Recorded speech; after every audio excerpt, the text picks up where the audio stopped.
do Senhor Jesus, igreja? Oh, glória! Quantos estão felizes de estar na casa de Deus nessa noite? Diga glória a Deus. Diga aleluia. Faça o barulho que Jeová gosta de ouvir. Qual, Camila? Glória a Deus e aleluia. Aleluia. Abra comigo a sua Bíblia no Evangelho do Senhor Jesus, segundo escreveu Lucas, capítulo de número 5. Oh glória, oh glória. Gente, foi somente comigo ou mais alguém foi peleja para chegar hoje aqui? Chegou tranquilo, na boa? Eu estou decidido, eu agora vou vir para esse culto de bicicleta. Não, gente, os antigos tinham a sabedoria com eles. De bicicleta em Alphaville a gente chega mais rápido. Coisa boa. Evangelho do Senhor segundo escreveu Lucas, capítulo de número 5. Quem encontrou, diga amém. Encontrou nada, está procurando ainda que eu estou vendo daqui. Enquanto você vai procurando aí, deixe-me lembrar você que você escolheu a melhor parte nessa noite, a qual não lhe será tirada. Aleluia, diga comigo, lugar certo, hora certa, coisa certa. Você está no lugar certo, na hora certa, fazendo a coisa. E num ambiente como esse você sabe, até o que era para dar errado dá certo. Deus alinha, Deus ajusta. Oh Espírito Santo de Deus. Ainda bem que eu vim. Quem está feliz, diga isso aí. Ainda bem que eu vim. Foi o Senhor quem nos trouxe. Eu sinto a presença do Espírito Santo em nosso meio. Oh, aleluia, aleluia, aleluia. Aonde há o Espírito, ali também há liberdade. Oh, aleluia, aleluia. Vai glorificando. Abraão foi fortalecido na fé, dando glória a Deus. Culto você não assiste, você participa. Aleluia. Glória àquele que não mente, santo, justo, verdadeiro. Eu estou sentindo no meu espírito. Tire alguns segundos, libere palavras que exaltam a Deus dentro da tua espontaneidade, com teu próprio vocabulário. Vai, vai, sacrifique uma adoração autoral, sincera, verdadeira, intencional. Abra a boca, verbalize, fale uma palavra bonita, elogie a pessoa bendita do Espírito Santo, exalte o nome do teu Senhor. Ah, Senhor, Deus de Abraão, Deus de Isaac, Deus de Jacó, Senhor, nosso Deus e nosso Pai, nós louvamos o teu nome na noite desse dia. Te agradecemos de todo o nosso coração, porque ao longo dos dias temos visto tantas coisas acontecerem a tantas pessoas, próximas de nós e distantes de nós. Tem se cumprido o Salmo 91 na vida daquele que está escondido por entre as penas das tuas asas, o Altíssimo. Nós somos testemunhas. 1000 caem de um lado, 10.000 à nossa direita, mas se estamos aqui nessa quarta-feira à noite, podemos testemunhar que nós não temos sido atingidos, porque o Senhor tem dado ordem aos anjos ao nosso respeito. Ah, Deus, levantamos as nossas mãos nesta noite para te exaltar, para reconhecer que uns confiam em carros, outros em cavalos, mas nesta noite nós estamos aqui para fazer menção do nome do Senhor. É o Senhor quem tem nos livrado, é o Senhor quem tem nos guardado. Se deitamos, levantamos e estamos de pé, é porque estamos à tua sombra, oh onipotente. Receba a honra e a glória, a honra e a glória, a honra e a glória que é devida ao teu nome. Não a nós, Senhor, não a nós, não a nós. Não a nós, Senhor, não a nós. Vamos, repitam comigo, diga não a nós. Não a nós. Vamos, abra a sua boca, diga: não a nós.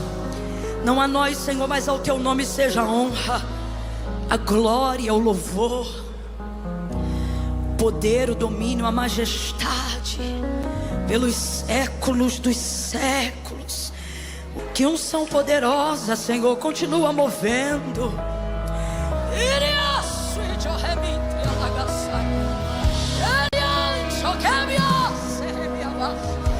Deus vivo, essa casa é tua, esse povo é teu. Somos como barro na tua mão, tu és o oleiro.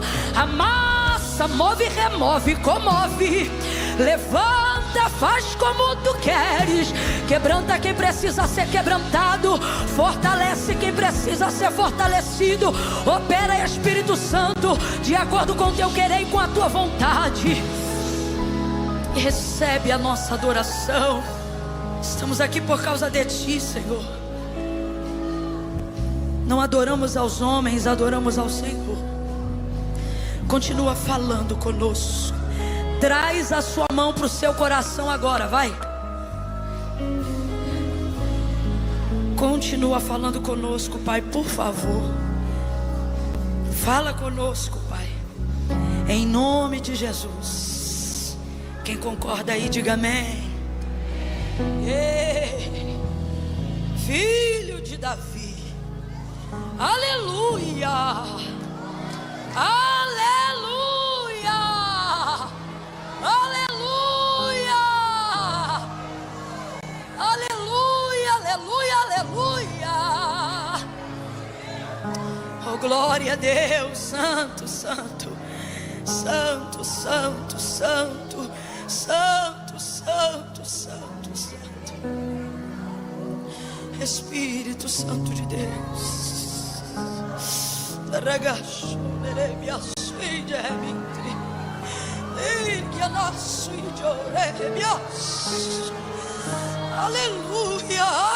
aleluia. Espírito do Deus vivo, amamos a tua presença, reverenciamos tua majestade.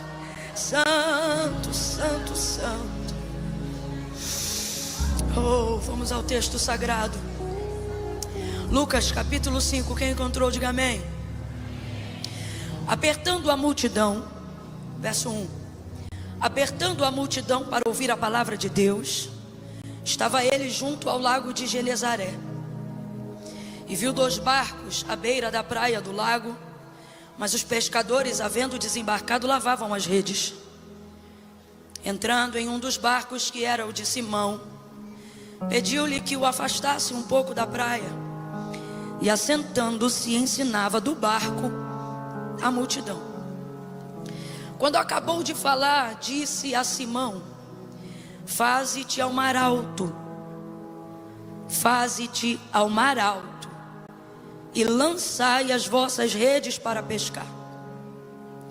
Respondeu-lhe Simão: mestre, havendo trabalhado toda a noite, nada apanhamos, mas sobre a tua palavra lançarei as redes. E fazendo assim, colheram uma grande quantidade de peixes, de modo que se rompia a rede. E fizeram sinal aos companheiros que estavam no outro barco, para que fossem ajudá-los. E eles foram e encheram ambos os barcos, de maneira tal que quase iam a pique. Vendo isto, Simão Pedro prostrou-se aos pés de Jesus, dizendo: Senhor, afasta-te de mim, pois sou um homem pecador. E você diz amém por essa palavra. Aleluia, aleluia. Glória a Deus. Nós conhecemos muito esse texto, né? A maioria de nós que estamos aqui, sem dúvida, já tivemos a oportunidade de ouvir alguém falar ou de ler sobre a pesca maravilhosa. De fato, foi uma pesca maravilhosa, porque ela não estava baseada no suprimento de uma necessidade, Se Pedro, como de fato foi o que aconteceu naquele dia, não tivesse pego peixe algum, ele não deixaria de ser pescador por isso. E certamente isso não determinaria que ele iria passar fome a partir daquilo, porque ele já era um pescador antes desse dia. É como você que é um crente já há muito tempo, dificilmente só tem uma Bíblia na sua casa. Se você for pregador, então, pastor, profeta, deve ter 2, 3, 4, 5, 6, cada uma de uma versão, porque isso diz quem você é. É como um pouco de óleo na casa de um mecânico. É como um pouco de retalho e de costura na casa de uma costureira. Às vezes ela não vai ter tudo aquilo que gostaria ali para atender um pedido ideal, mas sempre vai ter na casa dela um pano, uma agulha, um alfinete, porque aquilo fala de quem ela é. Então Pedro era um pescador. E na condição de pescador, esse dia ruim, essa noite ruim, não determinaria a derrocada, a destruição da sua vida, nem da sua empresa, nem do seu ofício. E isso me faz entender porque que um dos nomes, da epígrafe do texto, e é como a gente popularmente conhece essa passagem, como a pesca maravilhosa, porque aquilo que é maravilhoso não precisa estar atrelado ao suprimento de uma necessidade. Se isso fosse literalmente para o suprimento de uma necessidade, talvez a pesca não seria maravilhosa, seria a pesca do socorro, a pesca da fartura. Quem sabe como em Mateus capítulo 14, a multiplicação dos pães e dos peixes, coisas ligadas ao suprimento de necessidade. Mas não, essa pesca aqui, ela é conhecida como a pesca maravilhosa. O que isso fala para a gente? Uma verdade que pouco é trabalhada no nosso meio. Qual a minha? A ideia de que Deus está disposto a fazer mais coisas pelo chamado que pela nossa necessidade. E a verdade é que achamos que esses grandes milagres e as grandes realizações que Deus tem a fazer precisamos tratar pelas necessidades, se a necessidade de Deus de Deus rápido e não em nosso favor. Deus vai fazer porque a gente precisa. Deus vai fazer o outro está orando. Não, Deus vai fazer porque está vendo o outro que está doente. Mas é um princípio bíblico, irmão. Não é necessidade que move a mão de Deus. E a gente tem que colocar isso na nossa cabeça. Por mais que seja difícil. A verdade é que a gente pensa que Deus corre mais rápido quem precisa. Deus chega mais prontamente para quem necessita. Só que isso precisa ser corrigido, porque isso é um equívoco. É como se Deus tivesse uma escala de prioridade de urgência. E aí eu te pergunto, acerca do que a própria palavra diz, acerca do caráter de Deus, haveria alguma coisa difícil para o Senhor fazer? Então a gente tem que entender que a escala de prioridade, de urgência, de necessidade é nossa, não é de Deus. Qual é o método do trabalho de Deus? Eu ouço aqui dizer um método ideal do trabalho de Deus na perspectiva de Deus para com a humanidade. Não é trabalhar só baseado por necessidade, mas é trabalhar em cima de um chamado, de uma vocação. De algo que diz muito mais sobre o que Deus quer fazer do que sobre o que a gente precisa que Ele faça. Alguém está entendendo isso aqui? Agora, é difícil separar essas duas coisas na nossa memória. Por quê? Na nossa mente. Por quê? Porque lembramos de momentos de maior intensidade com Deus quando estamos precisando de alguma coisa. Sua devocional, seu tempo de oração, de leitura da palavra, nunca é tão longo como quando você está precisando de uma bênção. Você não é de ficar consagrando jejum quando você está com tudo em dia. Dificilmente você dá continuidade à disciplina espiritual do jejum quando está tudo bem. Então veja como nós adequamos o nosso relacionamento com Deus baseado às nossas necessidades e não à vontade do Senhor. E por isso temos uma série de testemunhos, glória a Deus pelas suas misericórdias que se renovam a cada manhã, mas acabamos por colecionar uma série de testemunhos que tem ligação direta com o socorro, com a provisão de uma necessidade, com a necessidade de uma emergência. E tem nos faltado a capacidade de colecionar experiências sobrenaturais com Deus que não estavam ligadas a uma necessidade humana. que não estava ligada a essa necessidade de um socorro imediato.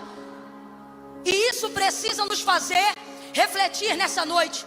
Estamos nos relacionando com Deus somente para sermos atendidos nas nossas provisões? Ou conseguimos entender nessa noite, com a ajuda da palavra e do Espírito Santo, que a maneira como Deus quer se relacionar conosco, ela vai para muito além do que aquilo que nós precisamos. Vamos a um texto só como apêndice, para a gente poder ver como é que Jesus tratava com seus discípulos. Veja, Jesus se manifesta, verbo vivo feito em carne, manifestar a vontade de Deus na terra, salvação, único mediador entre Deus e os homens. Enquanto ele está trabalhando e desenvolvendo seu ministério aqui na terra, ele está mentorando os seus discípulos, homens simples, homens que foram escolhidos para serem trabalhados pela palavra e pela manifestação do reino aqui na terra. Só que Jesus percebe como a mente deles está limitada à necessidade de serem atendidos nas suas urgências, ao ponto que Jesus vai ter que dizer em dado momento: não cuideis de andar ansiosos por coisa alguma, porque Jesus percebia que enquanto caminhava, enquanto ensinava, enquanto estava mostrando para eles a manifestação do reino aqui na terra, a mente deles estava limitada ao aprendizado e limitada ao relacionamento com Deus. Não porque Deus não queria se relacionar através do seu filho, mas porque a mente deles, enquanto viam um cego sendo curado de manhã, antes de meio-dia já pensavam o que iam comer na hora do almoço. Então isso limitava a fluidez daquilo que eles poderiam viver e aprender ao longo de um dia ao lado de Jesus. Jesus, observando que a necessidade estava tomando o lugar das maravilhas e impedindo e limitando eles de viver uma realização muito mais transcendental do que tudo aquilo que eles já viram os profetas antes de Jesus Cristo fazer, Jesus então vai dizer: olha, eu não quero vocês ansiosos por coisa alguma, nem pelo que vocês comerão, nem pelo que vocês beberão. Vejam, o vosso Pai ali é um momento raro, porque antes da oração do Pai Nosso, esse é um dos momentos raros em que Jesus está apresentando o nosso Deus não só como Senhor, mas principalmente como Pai. Aí ele vai dizer: olha, o vosso Pai que está no céu, de todas essas coisas sabem que vocês precisam. Vejam os lírios do campo, de manhã eles são e à tarde não são mais, são como a erva, e nem Salomão em toda a sua glória se vestiu como um deles. Olhem para as aves do céu, não trabalham, não semeiam, não fiam, mas não lhes falta provisão. O Pai tem cuidado delas também. Não seria porventura a vida de vocês mais importante do que a vida de um pássaro? Então quando ele diz: olha, não cuidem, é isso aqui, ó, não se ocupem de deixar a necessidade ser a única razão pela qual vocês andam atrás de mim. Vigiem para que isso não limite a capacidade de vocês de avançar. Ou pior ainda, de normatizar, de desenvolver a ideia de que eu só abençoo quem precisa, só levanto quem está caído, só ajudo quem está deprimido, só socorro quem está abatido. E você começa a desenvolver esse pensamento: vou para a igreja porque eu preciso, oro porque necessito, vou adorar porque eu preciso de Deus, vou fazer uma campanha porque eu preciso de resposta, vou jejuar porque eu preciso de um milagre, vou aumentar a leitura da palavra porque eu preciso disso ou daquilo. E depois não entendemos porque há manifestação sim do socorro de Deus, da providência de Deus, mas só em momentos de escassez e de necessidade. Então atrelamos ao nosso relacionamento com Deus um relacionamento dependente sim, mas não porque eu preciso de Deus, mas porque eu preciso do que só Ele pode fazer. E eu tenho uma palavra de Deus para quem está ouvindo nessa noite. E a palavra que Deus trouxe ao meu coração é: este segundo semestre, no ano de 2025, isso é profético, alguém já começou a levantar a mão para receber.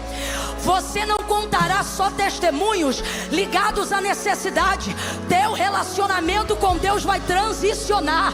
Você vai começar a entrar num nível de paternidade. Você vai começar a entrar num lugar aonde o seu chamado vai corresponder à vontade de Deus, e não é só Deus correspondendo à sua necessidade. Camila, eu não entendi, vai entender agora, eu vou falar rasgado.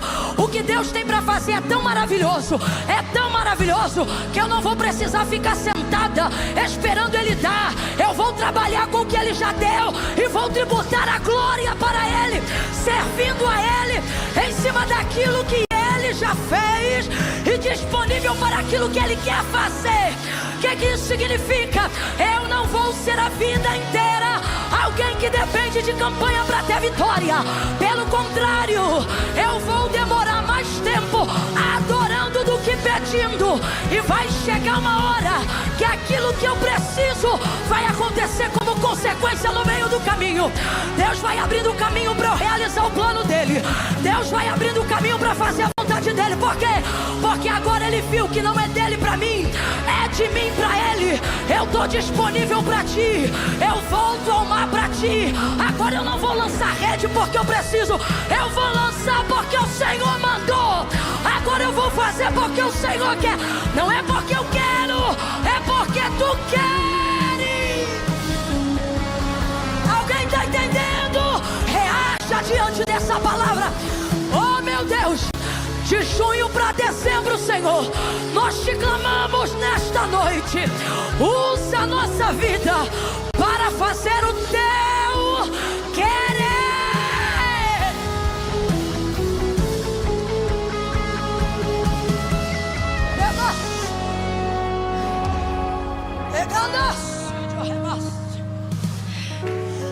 Não pode ser sempre por necessidade, irmãos. A ajuda que a nossa fé tem, porque a fé tem ajuda, louvores que ajudam, orações que ajudam, palavras que ajudam. A vitória, para manter ela grande, fortalecida, robusta, sólida, precisamos fazer aquilo que edifica a nossa fé. E aquilo que edifica a nossa fé não pode somente estar atrelado a ser motivada quando eu estou precisando. Por quê? A verdade é que se só o sofrimento, só a escassez, e se só a dor for o motivo, a causa pela qual nos aproximamos de Deus, a verdade é que nós nunca o amamos por aquilo que Ele é.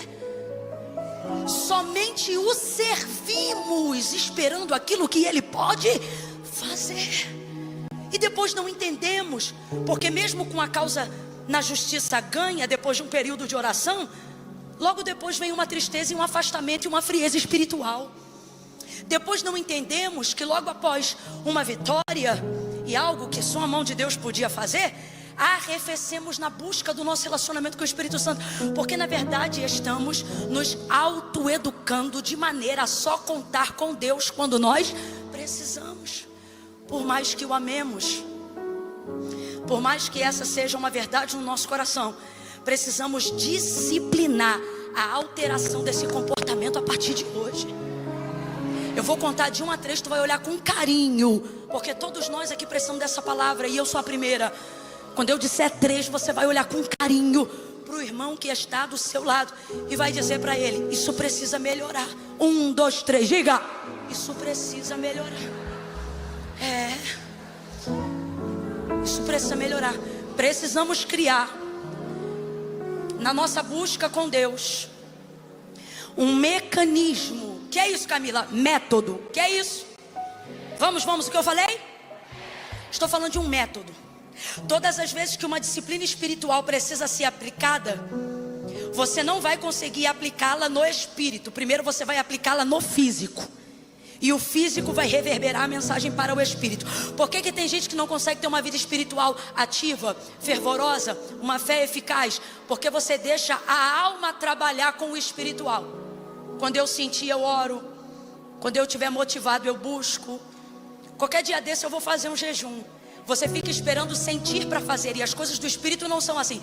Você não sente para fazer, você faz até sentir. Vida espiritual não se organiza com sentimento, se organiza com disciplina. Disciplina. Então eu estou falando de um método. Fala aí comigo, eu estou falando de um. Completa aí, por favor, vamos embora, gente, abre essa boca. Eu estou falando de um método. O que Jesus está aplicando aqui? Um método. Duas verdades. Primeira, Jesus não vai promover o que acabou de promover, o que? A pesca maravilhosa, para ostentar poder, e nem para corresponder provisão de necessidade. Eu volto a dizer, não é que Deus não socorra. Ele é socorro presente, sobretudo na hora da angústia.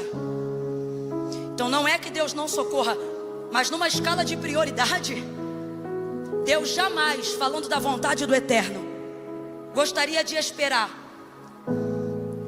que somente através de uma circunstância avessa fosse nesse momento que o nosso relacionamento se estreitasse com Ele. Jamais. Sabe qual é o princípio de Deus? Porque desde a antiguidade, olha o que o profeta vai falar, e é ele mesmo. Porque desde a antiguidade com o ouvido não se percebeu, nem com o olho se viu outro Deus além de ti que trabalha. Eu já tinha dado um glória. Você serve ao único Deus que trabalha antes de receber nada. Qualquer outro Deus aí do mundo, você não consegue pedir nada sem primeiro entregar antes. Esse aqui é o único que, vendo a humanidade tendo feito tudo de errado e se perdendo, não pediu primeiro, mas disse: eu vou dar o meu filho. Esse é o único. E eu não estou querendo afrontar ninguém, eu só estou falando sobre uma realidade. Me apresente outro Deus que antes de pedir primeiro deu, e que tendo comprado a preço de sangue, não obrigou ninguém a adorá-lo, mas deixou cada um decidir por si próprio. Lá fora, se você faz um pacto de sangue, você quebra o pacto, eles te matam, te destroem, te arrasam. Aqui o pacto foi feito antes de você nascer, e ele não bota a faca no teu pescoço, ele diz: eu tô à porta e bato. Quem quiser ouvir e abrir, eu entrarei e farei morada, e cearei com ele. Não tem outro Deus como Jeová. Não tem outro Deus como Jeová. Não tem.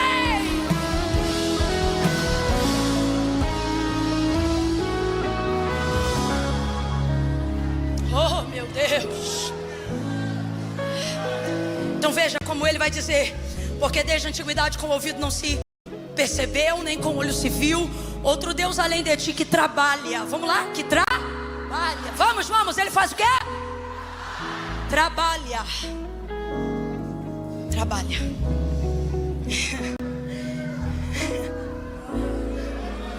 Aleluia. Isso aqui é só para quem tem relacionamento com esse Deus. Olha para os 2 ou 3 aí e fala assim: meu Deus. Fala. Meu Deus. Não precisa. Diga: meu Deus é Deus e trabalha. Eu estou falando de expediente. Para quem Deus dá o seu tempo, para quem Deus dá a ocupação de sua soberania, a quem Deus permite entrar no regaço da sua realização, a quem Deus honra, a quem Deus protege, a quem Deus livra, a quem Deus guarda, a quem Deus executa, a quem Deus impede os inimigos de agirem contra quem Ele ama, a quem o texto diz: Ele trabalha. Aí o texto não vai dizer que é por quem precisa, porque desde a antiguidade com o ouvido não se percebeu, nem com o olho se viu outro Deus além de ti, que trabalha por aqueles que nele esperam. O que é isso? Não são pessoas que estão buscando apenas porque precisam. Isso aqui são adoradores verdadeiros. São pessoas que estão dizendo: fazendo ou não fazendo, Ele é o meu Deus. Aí ele diz: ah lá, está esperando em mim. Ganha salário, mas espera em mim. Passou no concurso, mas espera em mim. Ah lá, são casados, mas esperam em mim. Ah lá, tem dinheiro, mas esperam em mim. Ah lá, ganharam sorteio, mas esperam em mim. Ah lá, tem carro, mas não acordam sem mim, não levantam sem mim, não adoram sem mim, não viajam sem mim. Ah lá, tá entrando no avião, mas não entra sem falar comigo, não viaja sem falar comigo.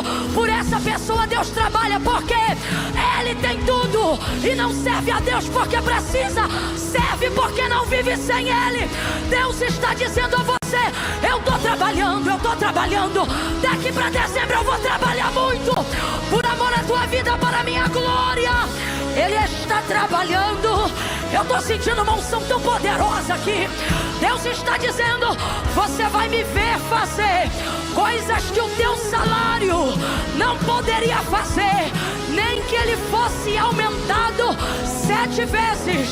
Mas não é porque você me pede, é porque daqui para dezembro, quando alguém perguntar: foi teu trabalho que deu isso? Foi teu estudo que deu isso? Foi teu ministério que deu isso? Você vai dizer: não, foi Deus que me deu. Ele trabalha, Ele trabalha, Ele trabalha por aqueles que nele esperam. Eu estou sentindo tanta graça aqui.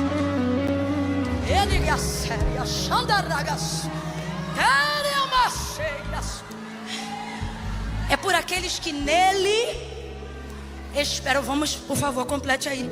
É por aqueles que nele, abra a boca, por aqueles que nele.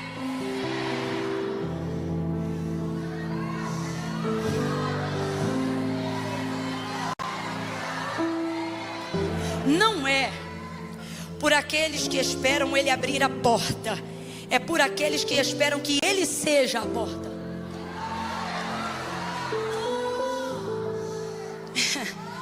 Não é por aqueles que esperam que ele opere a cura, é por aqueles que esperam que ele seja a cura.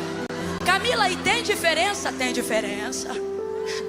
Se eu busco a Deus para que ele opere um meio pelo qual ele possa fazer o que eu quero, isto é uma coisa. Agora, se eu busco a Deus porque eu quero tão somente que ele seja, meu Deus, quando ele me cura, ele é meu Deus, e quando não me cura, é meu Deus. Um tempo desse aí atrás eu passei uns dias difíceis com Deus, porque não é porque é Deus que você não vai perceber questões no seu relacionamento com ele. E relacionar aquilo que é humano, aquilo que é divino, é complexo, irmão. Tem hora que a gente dá uma bugada. Deus não precisa de ajuda, mas se a gente não vigiar, a gente vai relacionando com ele, botando o Rivotrelzinho debaixo da língua. Vai dando crise, tem hora que dá uma bugada. Até que ponto é a razão, até que ponto é a fé? Organizar a tricotomia do ser, espírito, alma e corpo, é uma obra que só Deus pode fazer em nós. Se a gente deixar por conta própria, a gente bagunça tudo e sai daqui pior do que quando entrou. E aí eu me lembro que eu estava num processo muito complicado com Deus. E Ele me provou na alma. Ele me provou com verdades e com perguntas que eu não estava preparada para responder. Eu fiquei constrangida em ter que dar as respostas que, fazendo uso da minha consciência, Ele trouxe o esclarecimento para me constranger, para me humilhar mesmo, para mostrar que eu precisava consertar algumas coisas na minha vida. E foi muito constrangedor me ver tão deformada diante de Deus, naquela condição psicológica, emocional, espiritual, em frangalhos emocionais. E eu me lembro que foram dias muito difíceis. Até que então, de tanto ele me espremer e espremer e espremer, eu tomei uma decisão. E aí eu queria convencê-lo da minha decisão, e eu, com a ajuda dele, o convenci. E eu disse assim: olha, Senhor, eu quero que diante de tudo isso o Senhor saiba de uma coisa. Se é para ficar assim e não mudar nada, fica ciente que eu te sigo até de costa.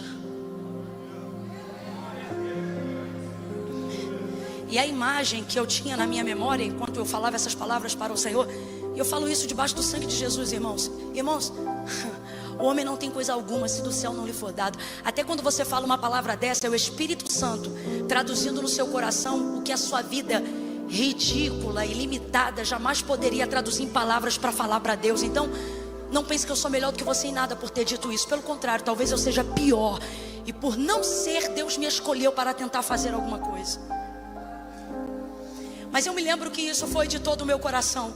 E com a ajuda de Deus, porque eu nunca, o que eu estou pregando hoje aqui, eu posso lhe dizer, eu tenho muitas falhas, mas o que eu estou pregando aqui nessa noite sobre esse texto, eu prego debaixo da autoridade, não de quem passou por isso, mas de quem vive isso. O que, Camila?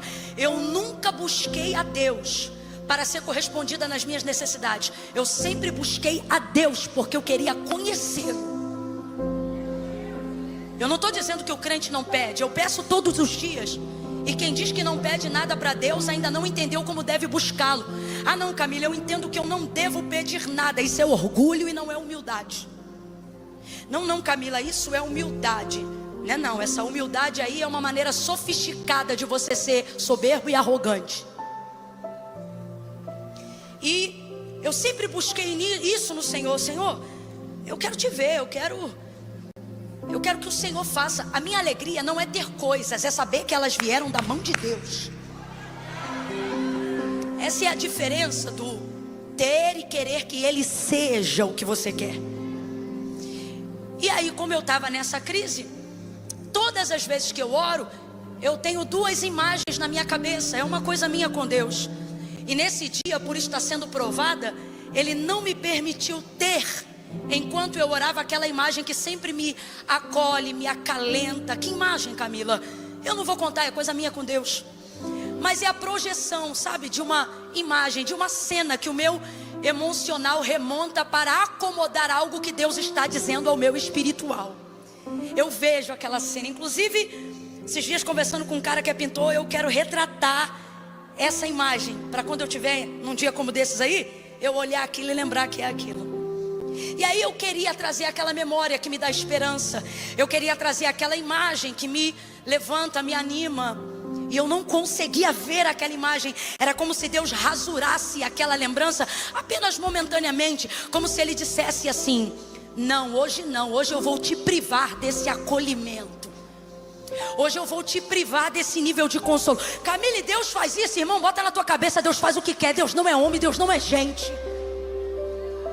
Se o Deus que você diz adorar nunca discorda de você em nada, nunca te manda fazer nada que Ele quer e você não quer fazer, você não conheceu Deus ainda. Você está adorando uma versão idealizada de si mesmo e dizendo que ela é Deus.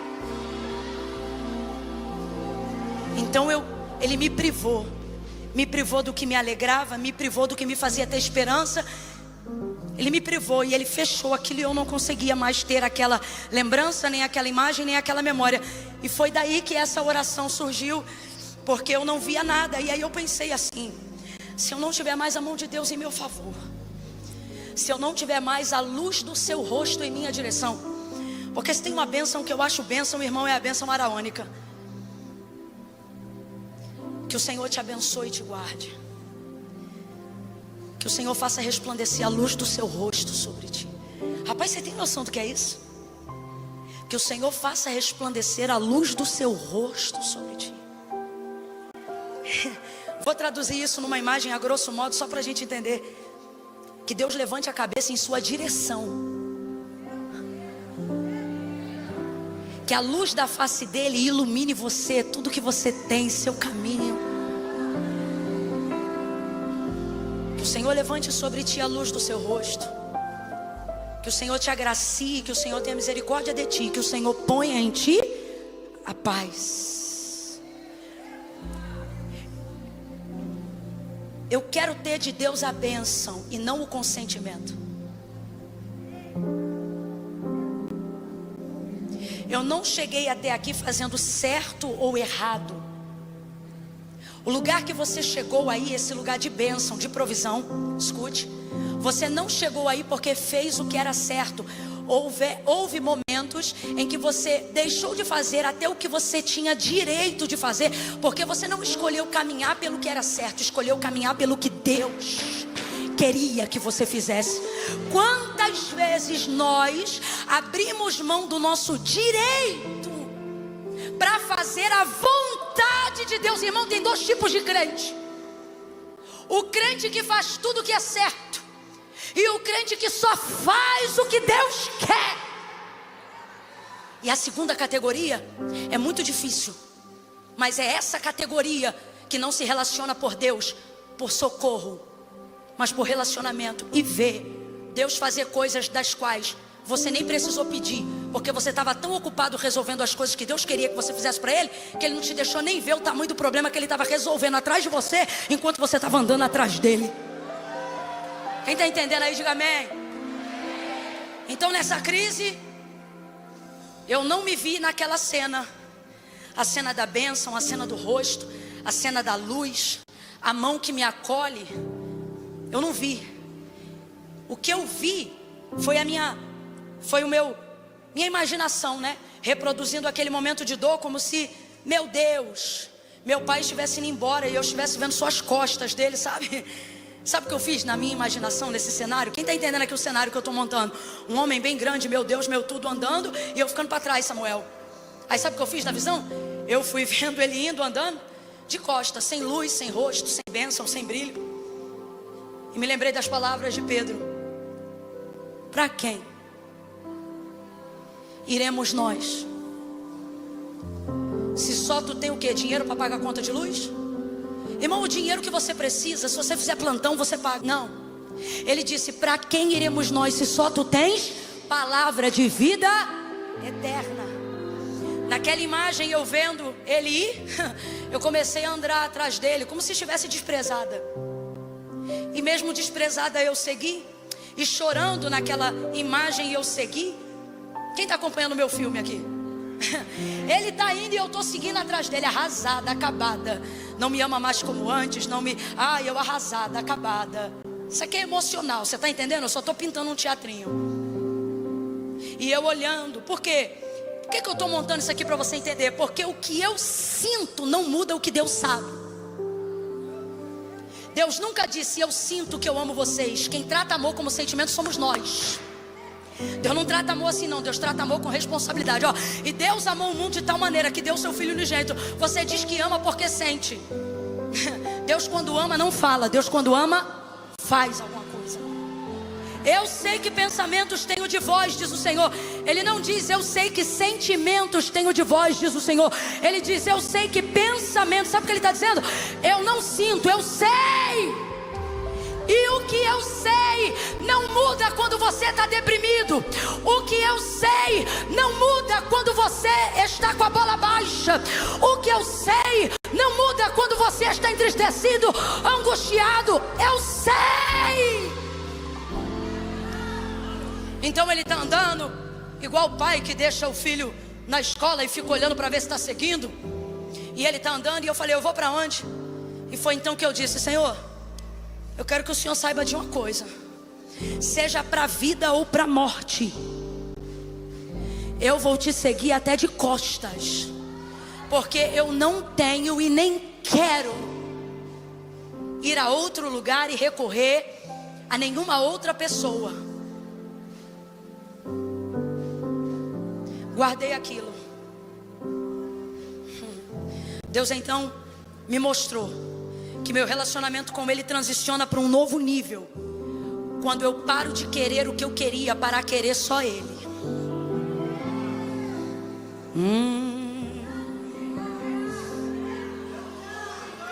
Sabe por que tua lista de coisas nunca acaba e no final do ano você nunca consegue dar um check completo? Porque você sempre quer coisas. E Ele está dizendo: se você quisesse a mim tanto quanto quer essas coisas, tu não ia precisar de uma lista tão grande. Você não iria ter. Você saberia que eu sou. Eu sou. Eu sou. Camila, então o que Deus quer de mim? Deus quer você. E Ele quer que você o queira. O queira mais do que o seu status. O queira mais do que o seu CNPJ. O queira mais do que a sua empresa. Ele quer que as mães queiram Ele mais do que querem seus filhos. Ele quer que os homens queiram Ele mais do que querem o amor das mulheres.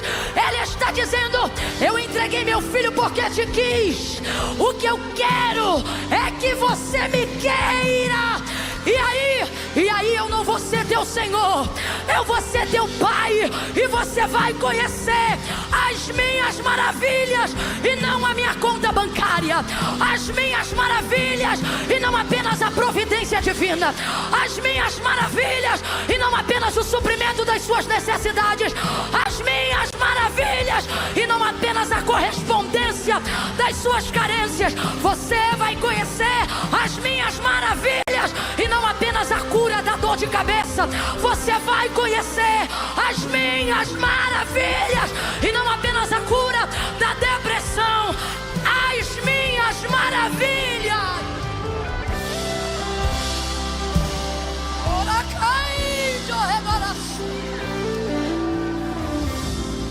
Irmãos, Deus é socorro presente na angústia. Olha para cá. Olha para cá.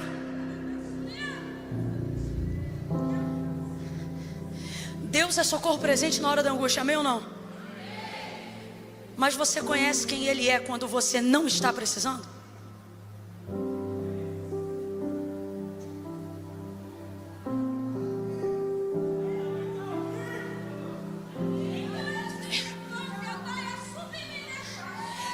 Deus é providência, Jeová Jirê.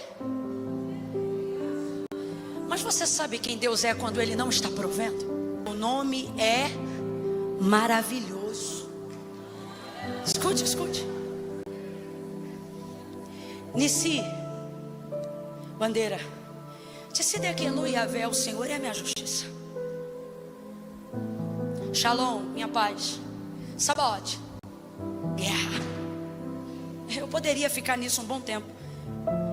Tsidekenu, justiça. Bandeira. Ixi, Nissi. Veja como temos em rápido acesso da memória todos os nomes de quem Deus é quando Ele está fazendo alguma coisa.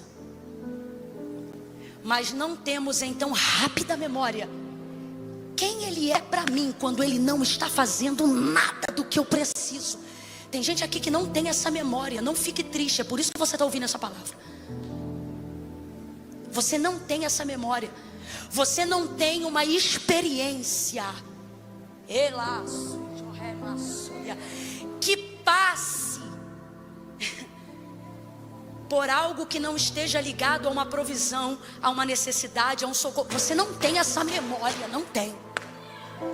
Porque você só conhece o socorro presente na angústia, a providência na hora da escassez, o livramento na hora da guerra, o decreto na hora da justiça.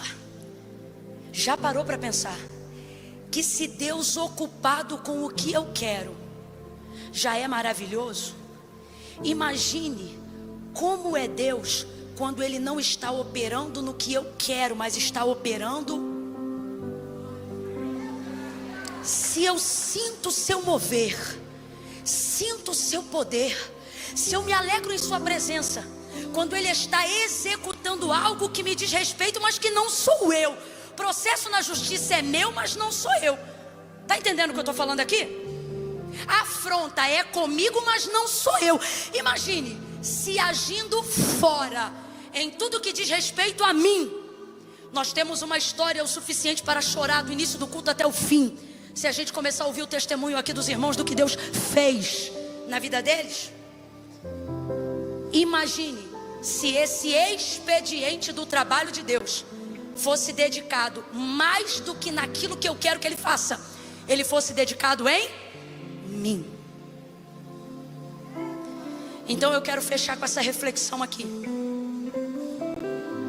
Ok, você conhece o socorro presente na angústia e todas essas outras facetas, mas quem é Deus para você quando Ele não está operando nenhuma dessas coisas? Eu não sei se você tem uma história para contar com isso, mas Pedro pôde contar no dia do chamado. Por quê?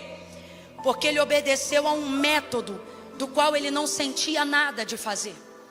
Pescou a noite inteira e não pescou nada. Trabalhou a noite inteira e não apanhou nada. Mas ele disse: porque mandas, não é porque eu quero, é porque mandas. Eu fui lá pescar para mim, fui lá com o meu barco, fui lá granjear para mim, trabalhar para mim, receber para mim, para vender para mim, para ganhar para mim. Só que Jesus chega lá depois de pregar e diz para ele: voltai ao mar alto e lançai as vossas redes para pescar. E Pedro vai responder: trabalhei a noite inteira e não apanhei nada, mas sobre a tua palavra. E eu gosto mais ainda dessa versão: porque mandas. Ou seja, agora eu não vou usar esse tempo para fazer algo para mim, eu vou usar esse tempo para fazer o que o Senhor está mandando. Pegou a maior quantidade de peixes da vida dele. E por que ele conseguiu fazer isso? Porque ele simplesmente obedeceu. Mesmo barco, mesmas redes, mesmo mar. O que Pedro tem agora que ele não tinha antes, gente? A palavra de Deus. Agora o barco não serve ele, serve a palavra. Agora a rede não serve ele, serve a Jesus. Agora a direção não é da cabeça dele, é a direção que Jesus mandou, vai para o alto mar. E aí, deu certo ou não deu? Deu certo ou não deu, gente? Você conhece o texto, vamos, encerre comigo aqui, deu certo ou não deu? Agora responda para mim, Pedro sabia que ia dar certo? Ele sabia que ia dar certo? Então ele não fez para ter o peixe. E por isso ele está apto para ser chamado por Jesus. Porque quem vai pelos resultados, ou seja, quem vai por aquilo que ele diz que vai dar, não está pronto para andar com ele. Ele foi sem saber que ia pegar nenhum peixe. E por que ele foi? Porque mandas. Então eu não quero andar contigo só para saber o que tu pode fazer por mim. Eu quero andar contigo para que eu passe a saber o que eu posso fazer pelo Senhor.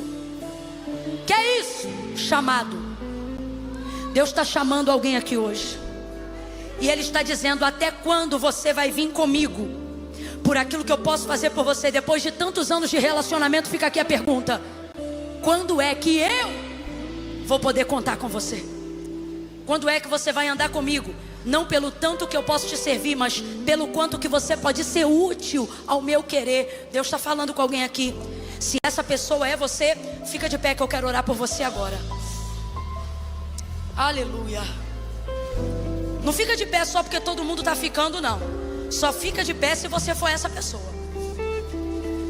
Natália, corre aqui, minha amiga, por favor. Oh, meu Deus. Aleluia. Eu vou terminar de orar por você. Vou orar quando eu terminar. Quando eu terminar de orar por você. Você vai ser útil para alguém. Vou fazer uma coisa hoje aqui que não vem de mim. Isso nunca aconteceu em um ano de culto aqui. Do culto ouça. Mas eu quero experimentar essa palavra. Provar e ver que Deus está nela e que é boa. Quando eu terminar de orar por você que se levantou, que entende que Deus está te chamando, não só para ser servido por Ele, mas para deixar Ele se servir de você. Quando eu terminar de orar, você vai experimentar essa palavra. E se você não executá-la, é porque você ainda não entendeu o que foi pregado hoje aqui. Se Deus manda um profeta aí onde você está agora, isso seria bom? Seria um sinal de Deus para a sua vida, sim ou não? Amém ou não amém? Mas e quando Deus quer que você seja o profeta? Vamos lá? Se Deus enviar alguém aí agora para orar, aonde você está, você se sentiria acolhido pelo próprio Deus, sim ou não? Abençoado, visto por Deus, sim ou não? E se você for a pessoa que deveria estar se movendo em oração pela vida de alguém? Isso demonstraria que você não é só alguém que recebe de Deus o que Ele faz, mas que está pronto para servir a Deus como Ele quer. Quando eu terminar de orar, olhe para mim, você está habilitado para isso. Se você está aqui e essa palavra te confrontou, porque você sabe que tem um chamado, mas só consegue ocupar o seu tempo hoje em buscar a Deus para pedir o que você quer para você, tome uma atitude disciplinatória. Execute o método da palavra agora. Que método? Quando eu terminar de orar, Natália vai adorar o Senhor com uma canção. Enquanto ela estiver cantando e o pastor Eduardo estiver subindo, você que recebeu a oração e que está na palavra, que é o Pedro, que foi chamado e que não quer mais ver Deus agir só por necessidade, mas quer ver as maravilhas de Deus daqui para dezembro, você vai sair do teu lugar e vai se mover em direção a alguém. Se Deus entregar uma palavra profética, você vai entregar. Se Ele te tomar no exercício da profecia, você vai dizer, assim diz o Senhor, e você vai entregar o recado. E se Ele só te mandar abraçar alguém, não se intimide, abrace. E se Ele te mandar apenas orar por alguém, ore por essa pessoa. Mas não saia desse culto hoje como prova de que você ouviu a palavra Não é para mim não, irmão, porque eu não tenho como controlar isso não. Isso agora é você e Deus. Saia daqui e prove, mostrando para Ele: ó Senhor, eu sempre venho para receber, mas hoje, como prova de que a tua palavra em mim é verdade, hoje eu me recuso a sair daqui se eu não fazer alguma coisa para ti. Nem que seja orar por alguém, abraçar alguém. E não é quem está do lado não. Sai do teu lugar e toca num desconhecido. A não ser que Deus esteja te mandando diretamente para alguém. Feche os olhos, curve a sua cabeça. Pai, em nome de Jesus, nós oramos nessa noite, implorando a tua misericórdia e o teu perdão por todas as vezes que esquecemos que mais importante do que revirar os teus bolsos enquanto o Senhor nos abraça é desfrutar da tua presença.